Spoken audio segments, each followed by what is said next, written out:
मुबारक हो पाकिस्तान। आखिरकार मिशन पूरा हो गया। बाबर आजम नॉट आउट रह गए और पूरी टीम ऑल आउट हो गई। अब अगले कुछ दिनों तक आपको यही कहानी सुनाई जाएगी। अगर बाबर के साथ एक बल्लेबाज और टिक जाता तो पाकिस्तान मैच जीत जाता। लेकिन सवाल ये है, जब कप्तान ही आखिर तक खड़ा था तो जीत क्यों नहीं पाई पाकिस्तान।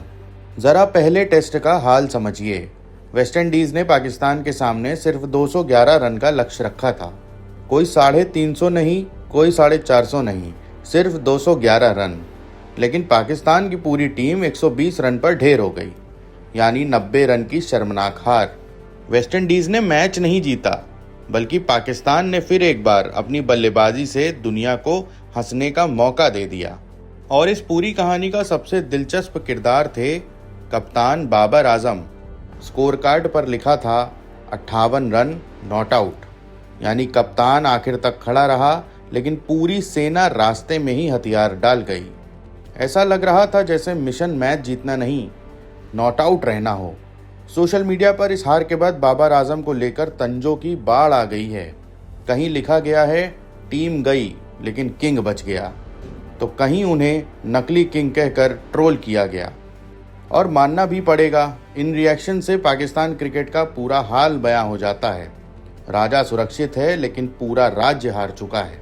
हाँ, एक बात बाबर के पक्ष में भी कहनी होगी, 120 रन पर ऑल आउट होने वाली टीम का अकेला गुनहगार कोई एक खिलाड़ी नहीं हो सकता। बाकी बल्लेबाजों ने भी ऐसा साथ दिया जैसे बारात में आए मेहमान, खाना खाकर चुपचाप निकल लिए।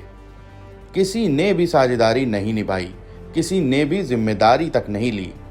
अगर ऊपर के बल्लेबाज 20-30 रन भी और जोड़ देते तो शायद कहानी कुछ और होती। लेकिन कहानी यहीं खत्म नहीं होती, क्योंकि जब आप कप्तान हों और आखिरी बल्लेबाजों के साथ क्रीज पर खड़े हों, तब सिर्फ अपना विकेट बचाना काफ़ी नहीं होता। उस वक्त कप्तान का काम होता है जोखिम लेना, स्ट्राइक अपने पास रखना, ना कि टेलेंडर्स को देना, और मैच को आखिरी दम तक खींचना। जीत की कोई गारंटी नहीं थी, लेकिन कम से कम कोशिश तो जीतने की दिखती। आलोचकों का कहना है कि बाबर ने ज़रूरत से ज़्यादा सुरक्षित क्रिकेट खेली। जब मैच पर हमला होना चाहिए था तब स्ट्राइक घूमती रही, जब कप्तान को आगे आना चाहिए था तब टेलेंडर्स गेंदें खेलते रहे, और आखिर में क्या बचा? स्कोर कार्ड पर नॉट आउट और रिजल्ट में 90 रन की हार। कभी बाबर आजम की तुलना विराट कोहली से होती थी, लेकिन महान बल्लेबाज सिर्फ रन नहीं बनाते, वो मैच भी खत्म करते हैं, मुश्किल वक्त में फैसले लेते हैं। आज सवाल बाबर के 58 रन पर नहीं है, सवाल उन मौक़ों पर है जब कप्तान मैच की दिशा बदलने की कोशिश कर सकता था। और दूसरी ओर पाकिस्तान क्रिकेट बोर्ड, उसकी कहानी तो अलग ही कॉमेडी शो है। हारो तो नई कमेटी, फिर हारो तो नया कप्तान, और फिर हारो तो नया कोच।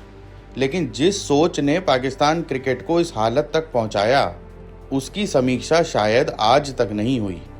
लगता है पाकिस्तान क्रिकेट बोर्ड नहीं, कुर्सी बदलो अभियान चल रहा है। एक समय था जब पाकिस्तान क्रिकेट का नाम सुनकर विरोधी रणनीति बदलते थे। आज हाल ये है कि मीम पेज पहले से टेम्पलेट बनाकर बैठते हैं, मैच खत्म होने का इंतज़ार भी नहीं करते। आखिर में सच सिर्फ इतना है, बाबर अकेले इस हार के जिम्मेदार नहीं हैं, लेकिन कप्तान होने के नाते सवाल सबसे पहले उन्हीं से पूछे जाएंगे, क्योंकि इतिहास ये याद नहीं रखता कि कौन नॉट आउट था, इतिहास ये याद रखता है कि मैच कौन हार गया। कमेंट में बताइए, पाकिस्तान की शर्मनाक हार का सबसे बड़ा कारण क्या है?